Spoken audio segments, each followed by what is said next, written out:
Bismillahirrahmanirrahim.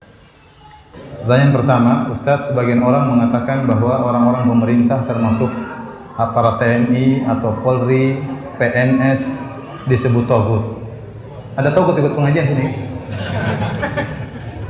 Sebenarnya apa sih yang disebut dengan togut?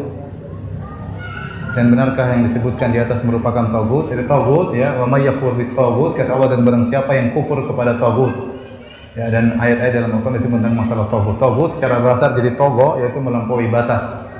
Oleh karenanya para ulama mendefinisikan, di antara Ibnu Qayyim rahimahullah taala, demikian juga sebelumnya Ibnu Jarir At-Tabari dalam tafsirnya, intinya bahwasanya togut adalah kullu ma yu'badu min dunillah, setiap yang disembah selain Allah Subhanahu wa taala. Dengan takyid, dengan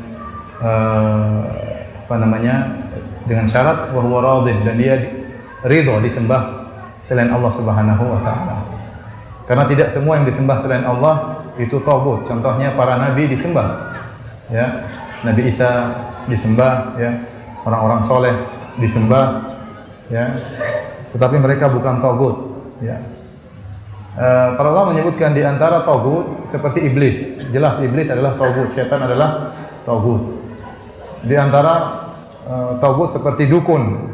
Ini juga disebut oleh para ulama. Di antara ru'usut tawaghid, kelompok pemimpin para tagut adalah para dukun. Kemudian juga orang-orang yang menyuruh untuk menyembahnya. Jadi dia menyuruh pengikutnya untuk menyembah dirinya dan dia ridho. Itu juga apa? Tagut.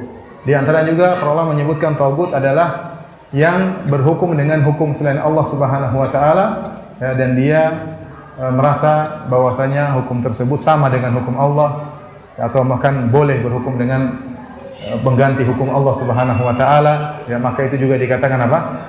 Tagut, ya. Nah, apakah pemerintah termasuk tagut, ya? Tadi telah kita jelaskan bahwasanya kondisi orang yang berhukum dengan hukum selain hukum Allah, hukum asalnya adalah kufrun duna kufrin.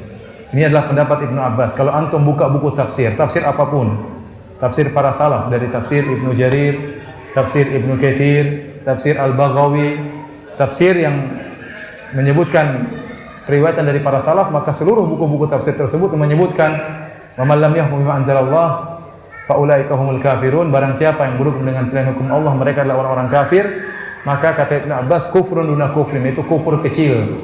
Kufur apa? Kufur asghar. Jadi hukum asal berhukum dengan selain hukum Allah adalah kufur kecil. Kapan menjadi kufur akbar? Kalau dia merasa hukum ini sederajat dengan hukum Allah, atau dia merasa hukum Allah boleh diganti dengan hukum selain Allah, maka ini kekufuran. Maka ini adalah kekufuran.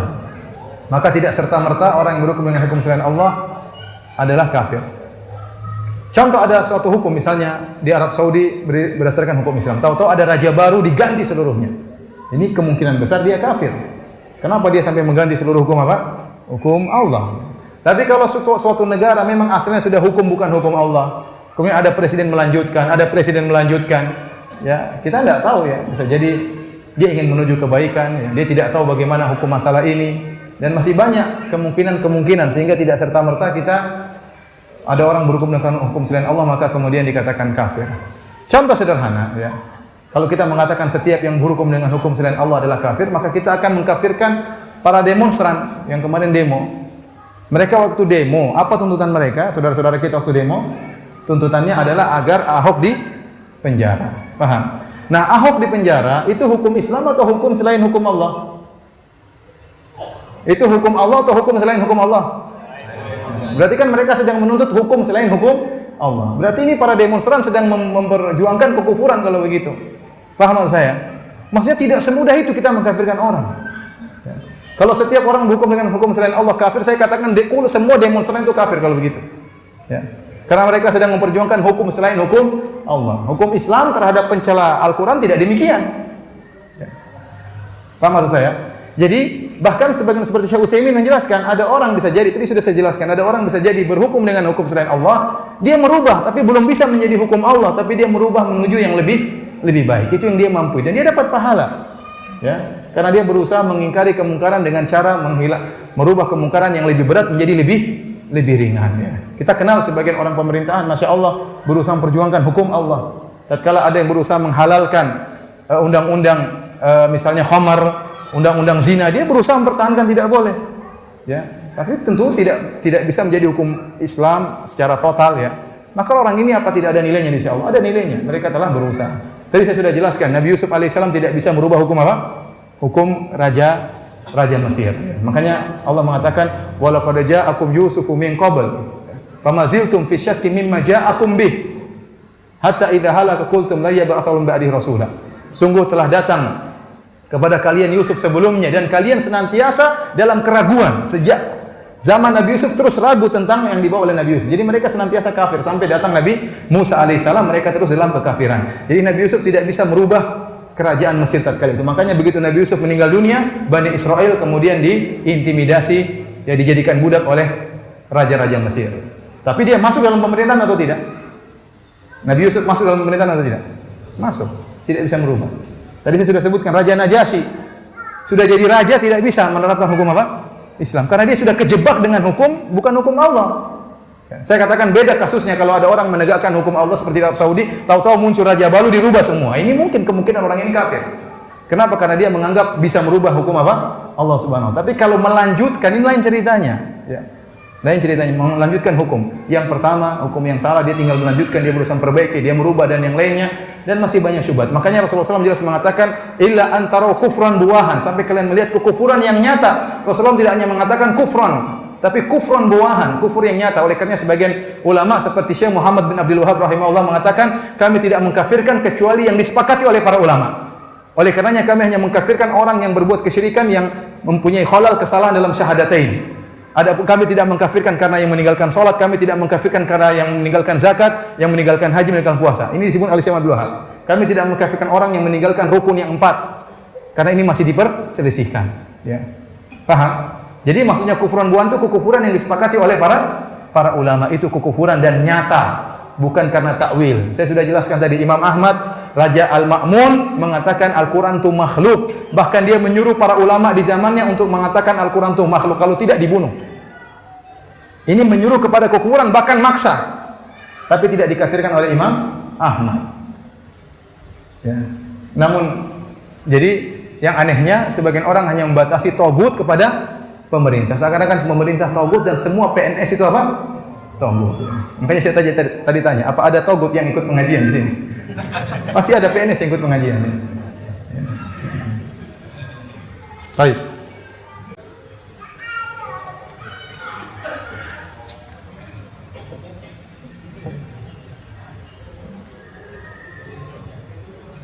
Ya, saya terkadang lewat sebagian orang punya pemikiran yang seperti ini. Ya. Kemarin saya di Sydney di Australia, ada yang tanya tentang masalah seperti ini. Ya.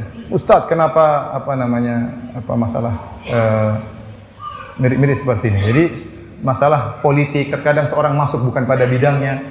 Ada yang bertanya, Ustadz, kenapa Arab Saudi menjalin hubungan dengan Amerika Serikat? Ya kita lihat jalin hubungannya hubungan apa? Apakah tidak boleh seorang muslim bekerja sama masalah ekonomi misalnya atau masalah dalam itu ijtihadnya Arab Saudi. Arab Saudi boleh berpolitik, Indonesia juga boleh berpolitik, negara yang lain juga boleh berpolitik. Nanti antum kaget ternyata ada misalnya Hamas ternyata bertemu dengan orang Yahudi punya kesepakatan. Ternyata ente dapati juga ternyata Erdogan bertemu dengan orang Yahudi punya kesepakatan.